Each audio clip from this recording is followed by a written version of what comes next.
Assalamualaikum warahmatullahi wabarakatuh. Nama saya Bahrul Rizky Kurniawan. Saya dari jurusan Fisika, Fakultas MIPA.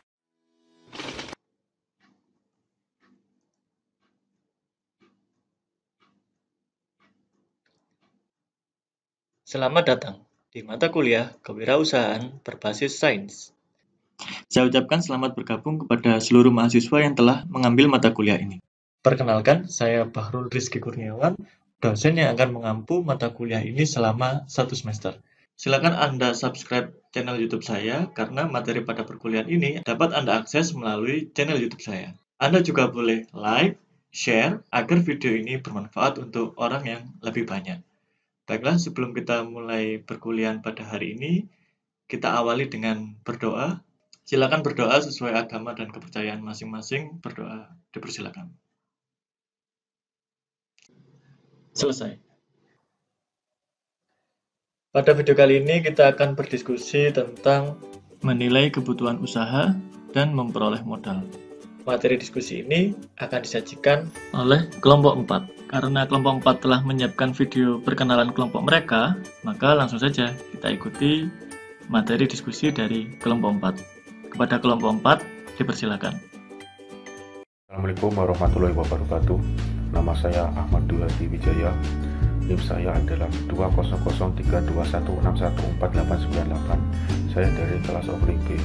Kenalkan, nama saya Indah Fadila Yunabila, NIM 2003261614802. Saya dari Prodi Jurusan Pendidikan Fisika dan saya berasal dari kelas offering B.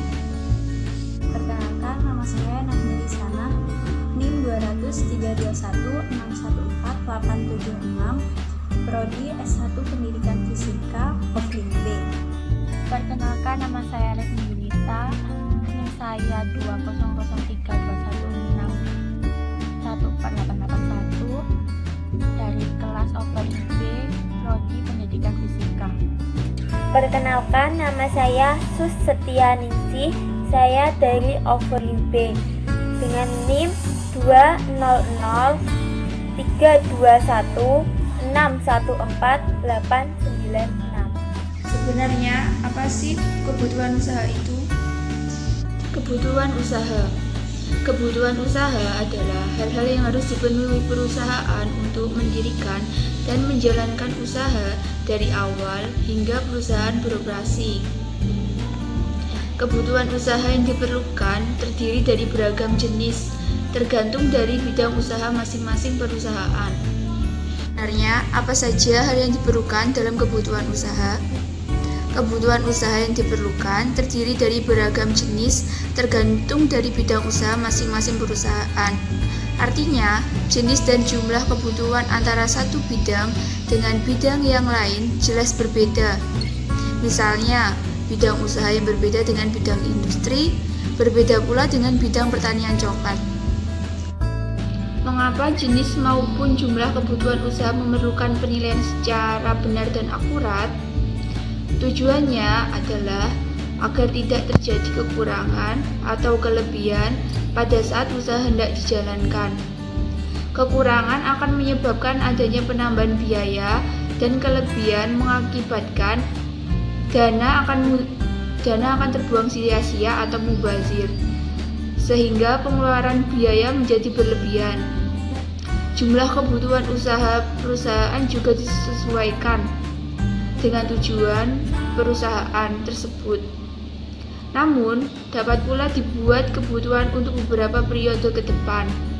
Penyusunan kebutuhan ini harus dilakukan secara benar sehingga tidak ada yang ketinggalan.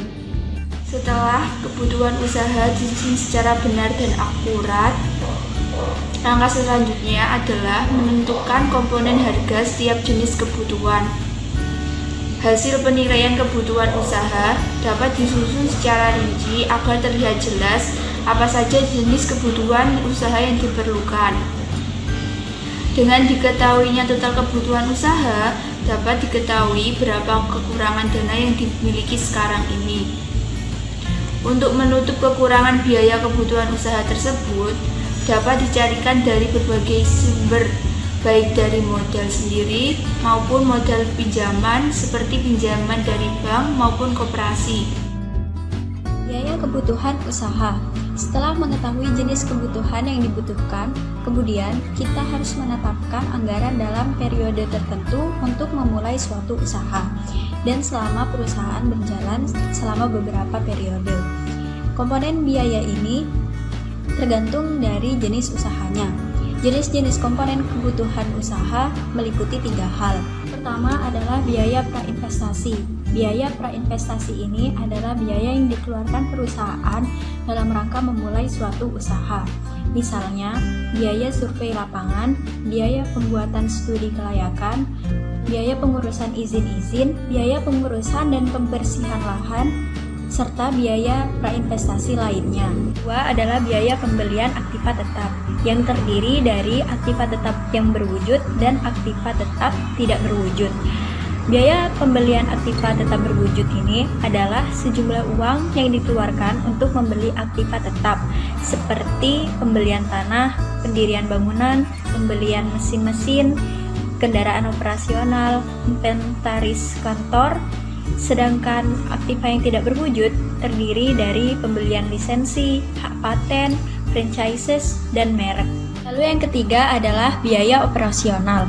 Biaya operasional ini adalah sejumlah dana yang digunakan untuk menjalankan kegiatan usaha yang sedang berjalan. Biaya operasional ini terdiri dari gaji karyawan, upah, biaya administrasi, biaya listrik, biaya telepon, biaya air, biaya pemeliharaan pajak, premi asuransi, biaya pemasaran, dan lain sebagainya. Contoh kebutuhan usaha. Yang pertama, biaya prainvestasi, jumlahnya 20 juta. Yang kedua, pembelian aktiva tetap, yang terdiri dari A. Sewa ruko 5 tahun, 40 juta per tahunnya, jadi jumlahnya 200 juta. Lalu B. Biaya franchising selama 5 tahun, 150 juta. C. Prasarananya, yang terdiri dari papan nama 5 juta, mobil 1 buah 150 juta, motor 2 buah 25 juta, sarana dan perlengkapan lainnya 10 juta, AC 4 buah 3 juta per buahnya, jadi jumlahnya 12 juta. Lalu biaya peralatan kantor, meja 8 buah yang 1 juta per buahnya, jadi jumlahnya 8 juta. Kursi 20 buah 200.000 per buahnya, jadi jumlahnya 40 juta. Ada lemari dan rak 6 buah 6.500.000, papan tulis 5 juta, HP 10 buah 10 juta, komputer 2 buah 4 juta per buahnya, jadi jumlahnya 8 juta. Telepon 2 buah 3 juta, mesin fax 1 buah 1 juta, mesin ketik manual 1 buah 500.000, listrik PLN 10.000 watt 15 juta. Lalu yang ketiga, modal biaya. Yang A, biaya ajar selama 6 bulan 5 juta. Yang B, biaya tenaga kerja selama 6 bulan 45 juta. Yang C, biaya listrik, air, telepon, dan lainnya 30 juta. Jadi jumlah kebutuhan investasi adalah 749 juta dengan dana yang tersedia atau modal sendiri 500 juta dan dana pinjamannya 245 juta. Jadi secara garis besar, kebutuhan investasi yang telah saya contohkan tadi, yang pertama biaya prainvestasi sebesar 20 juta, lalu kedua biaya pembelian aktiva tetap 649 juta, ketiga biaya modal kerja 80 juta, jadi jumlah kebutuhan dananya 749 juta dengan dana sendiri 500 juta dan dana pinjaman bank sebesar 249 juta. Modal adalah dana yang digunakan untuk menjalankan usaha agar tetap berjalan. Modal usaha juga dapat didirikan dari berbagai segi, yaitu pertama, modal pertama kali membuka usaha. Jadi, setiap kali ingin membuka usaha, kita harus mempunyai modal. Modal itu tidak hanya perlu dari segi uang, bisa saja dari segi apa yang kita punya, misalkan barang atau benda yang bisa kita jadikan menjadi modal untuk usaha, untuk melakukan usaha. Yang kedua, modal untuk melakukan perluasan. Jadi modal bisa menjadikan untuk membuat usaha yang ingin kita lakukan jadi lebih luas, seperti usaha kita bisa dikenal agar di masyarakat menjadi lebih luas. Yang ketiga, modal untuk menjalankan usaha sehari-hari. Jadi, modal bisa digunakan untuk membuat usaha itu menjadi survive dalam sehari-hari. Jadi, modal bisa membuat usaha itu menghindarkan dari kegagalan atau bangkrutnya dari suatu usaha tersebut. Jenis-jenis modal usaha. Yang pertama, modal kerja, dikenal juga dengan harta lancar. Modal jenis ini diartikan sebagai modal yang diperlukan untuk kebutuhan yang digunakan sehari-hari. Disebut juga dengan modal produksi. Modal ini sangat penting untuk memproduksi atau membeli barang usaha. Biasanya modal ini bersifat jangka pendek dan berfungsi sebagai modal untuk berjaga-jaga dan untuk berbagai variabel yang mungkin terjadi pada usaha. Yang kedua, modal investasi, aset, dikenal dengan harta tetap, merupakan uang yang dikeluarkan untuk membeli barang. Apabila usaha yang dijalankan berupa produksi, maka dialokasikan untuk menjadi peralatan dan mesin-mesin produksi. Apabila usaha di bidang jasa, biasanya investasi dalam bentuk sewa atau beli tempat serta peralatan yang mendukung usaha. Modal operasional. Modal ini adalah modal yang sudah ditentukan untuk dipakai membayar biaya bulanan yang akan mendukung operasional bisnis Anda. Contohnya adalah biaya untuk listrik per bulan, gaji untuk karyawan, tarif untuk telepon, dan juga biasa retribusi.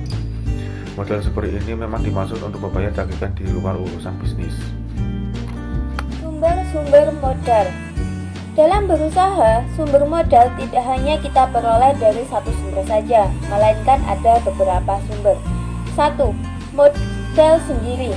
Modal sendiri adalah dana yang disiapkan pengusaha dalam memulai dan mengembangkan usaha serta berasal dari tabungan yang disisihkan dari penghasilan di masa lalu, baik disimpan di rumah ataupun bank dan bentuk tabungan dan deposito. Jadi modal sendiri ini adalah modal mandiri yang diperoleh dari pengusaha tersebut. Kemudian 2. Koperasi simpan pinjam. Koperasi adalah badan usaha yang beranggotakan orang atau badan hukum koperasi dengan melaksanakan kegiatannya berdasarkan asas kekeluargaan.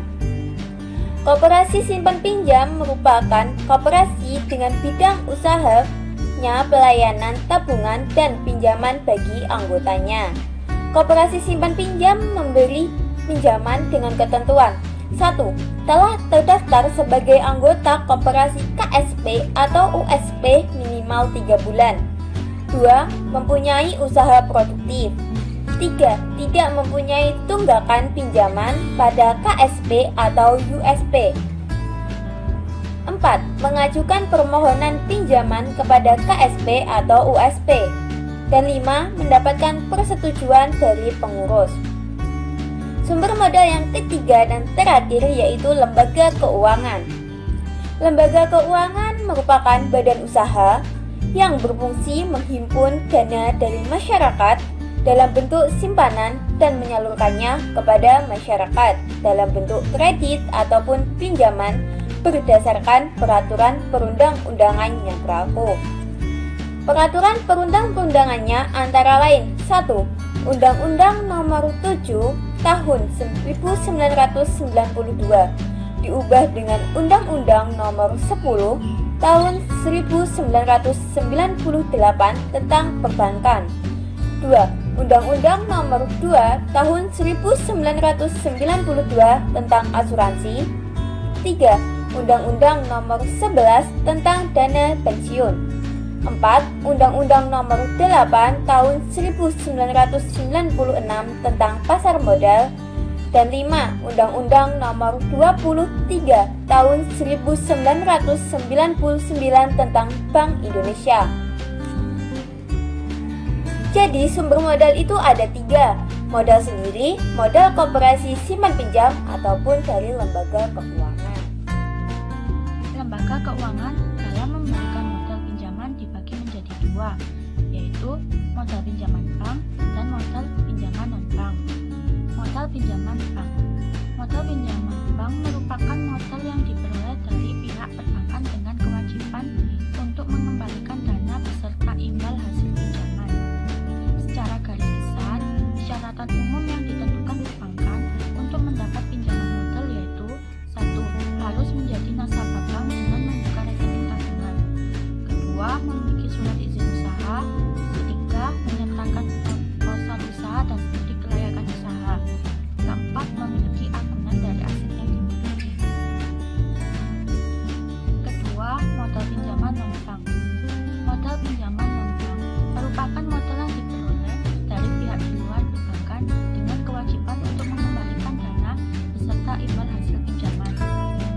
Berdasarkan keputusan Presiden nomor 61 tahun 1988 bahwa badan usaha yang melakukan pembiayaan dalam bentuk penyediaan dana atau barang modal dengan tidak menarik dana secara langsung dari masyarakat meliputi modal ventura, dana pensiun, perusahaan efek, pegadaian, serta sewa guna.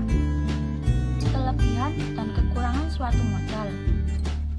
Kelebihan modal sendiri yaitu 1. Tidak ada biaya bunga atau administrasi. 2. Tidak tergantung kepada pihak lain. 3. Tanpa memerlukan persyaratan yang rumit. 4.